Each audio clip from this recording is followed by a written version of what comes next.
Welcome to the Andy Griffith Show, Facts and Trivia. Appreciate you being here.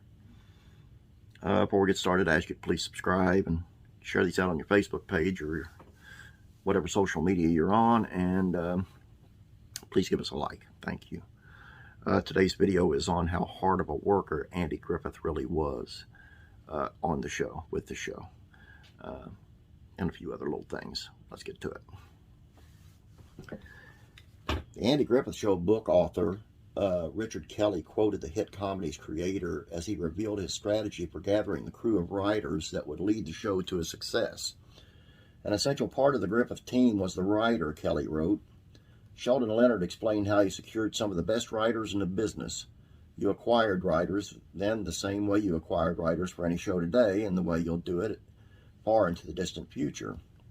You secure your writers by giving test assignments to writers you believe have an aptitude for the show. Sometimes you're right, sometimes you're wrong. When you're right, you give them further assignments, and you gradually build up a pool of writers upon whom you draw from the kind of material you need. Keeping one's eyes and ears open to available talent is a necessity for a producer. Actor Ken Barry joined the Andy Griffith Show in its 8th and final season, and this was intentional. Barry told the Television Academy Foundation, Griffith, he recalled, wanted viewers to get used to his character, Sam Jones, as he would be replacing Andy as the show's lead in a spin-off series, Mayberry RFD. The former F Troop star, who died in 2018, confessed that Griffith's method of reviewing scripts each week was not something he was accustomed to. Andy liked to spend a lot of time on the script, Barry said, and so we'd go to the read-through that would normally only last an hour for a half-an-hour show, and then you'd get up and then you'd start blocking. But with Andy, he'd sit at the table for a long time.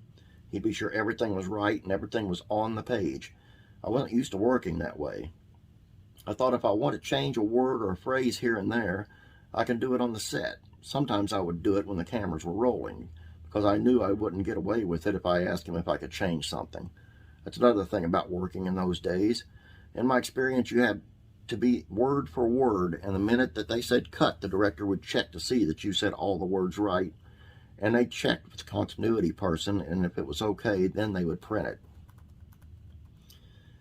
In his own chat with TAF, Griffith kind of proved Barry's point that the show's star was stickler for detail.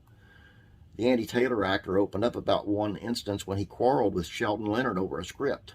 The only fight Sheldon and I ever had in the whole acquaintanceship with him was over a story idea.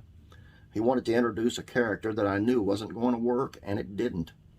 They wanted me to have a boss figure. That's a good idea for the lead to have a boss figure, like Lucy's boss figure was her husband. They wanted to introduce a mayor as the boss figure.